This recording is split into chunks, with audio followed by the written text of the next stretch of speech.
One of those days. It's been one of those days, and have we got a story for you? But it's really not about us, obviously. No, and what a segue, Patti. Yeah.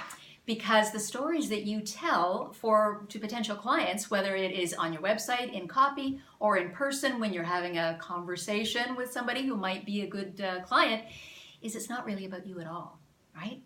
And today... I know, just sales is being of service to others. It's to help, right? Yes, sales is, and copy, the whole point about copy is developing that one-on-one intimate conversation.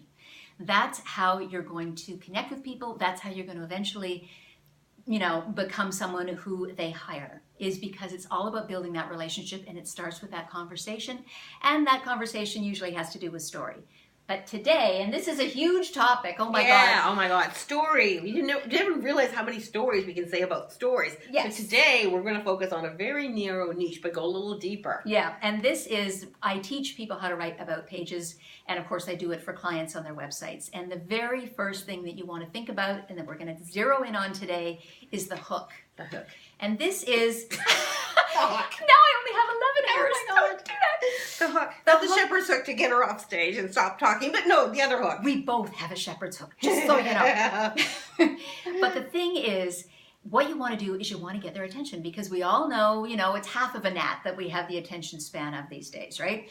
Couple of seconds, they're in or they're out. So what the hook does is it draws them in, and a hook is a little funny piece of information, an interesting statistic. It could be something that you do, or something about your background that doesn't make any sense to what you're really doing now. I give an example of that is when my accountability partner she said, "Oh, it's so easy for you. You're just a natural at this." And I went, "Hold it, stop it. My interesting point is I was the shyest, most introverted geek you've ever met." Yes, this is one of the most common, yes. Right?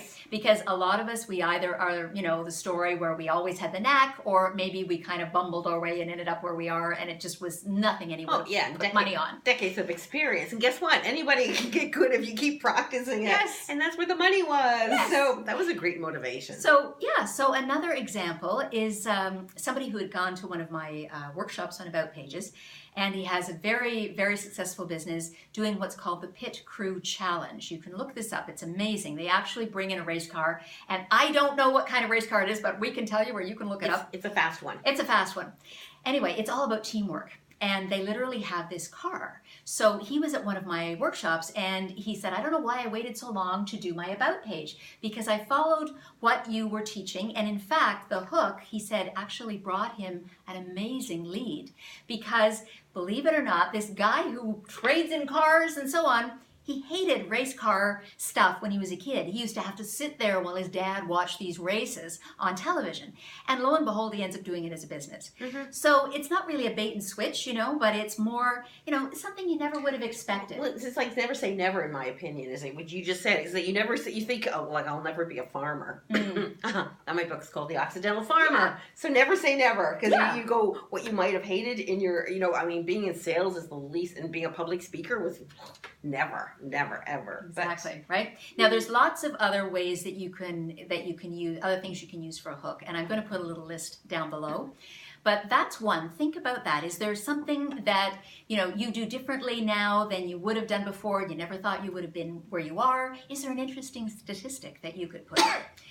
What would be intriguing? You want something intriguing. Maybe part of your journey. Like what made you go from being an accountant to a jewelry designer, like our friend Michelle? Well, the only thing, but the only thing is, remember, the other thing about this is we're talking 2, 3, 4, 5, 7 words. Yeah. This is uber short. Yeah. So you don't really have the room to talk about, the journey, because that gets further into the about. But what I'm just saying is when people go, when you look at your journey, something in there will be a trigger, right? Exactly. Because Michelle wanted to be a jewelry designer all her life, but she chose practical, so she was an accountant and hated it. There's always a chance and time to do it again. Got packaged out, so she's living her dream. Yeah. Right? So just to sum up, a hook, that's what it is. It's to grab their attention, think of something interesting, something contradictory, an interesting statistic, a funny little anecdote, whatever it is. And then when you're sitting there with that person, Patti, that's in your copy on your website. So when you're sitting there with them, I know. Well, what do you do just sort of Well, the thing is warm that them when up you that throw out your hook and you say, "Guess what? I used to be the shyest little thing you've ever seen. I was practically mute." Doesn't that intrigue you? And you go, "Well, tell me more. How did you transform from that person to that person?" Isn't that our next episode, maybe? Yes, but you can see how you can take that hook from the copy where you are speaking to people. Don't ever get it wrong. Don't ever think that you're not speaking to people on that website. You are virtually there. Yeah. And the degree that you are is the degree to which you might get people that want to meet you in person. But yeah, taking it from there and talking about it in person. Make it come to life. Yeah. And you got to practice it. That was the whole thing is people, a lot of entrepreneurs practice on their potential clients, but you got to practice your story. So when you take those words off the paper and start just, because you have to be concise, you got to really go and just be really, really kind of... Well, what I always say, be concise and go deep. Which you almost said, and she knows she's not supposed to. No, I don't. It wasn't going deep.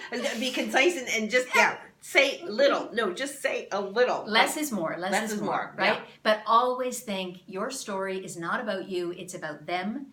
You're only going to tell select things insofar as you build the case as to why they should want to work with you. That's what it's all about, right? Yeah. So the next episode, we're going to go a little deeper in the new part of story because there's so many There are facets. many parts to story. Yeah. So tell us your story down below in the comments and feel free to share, comment, like, do everything. Tell us what's interesting about you. Yeah. What's your story? Yeah. Where's your hook? Yeah. Poop. Bye.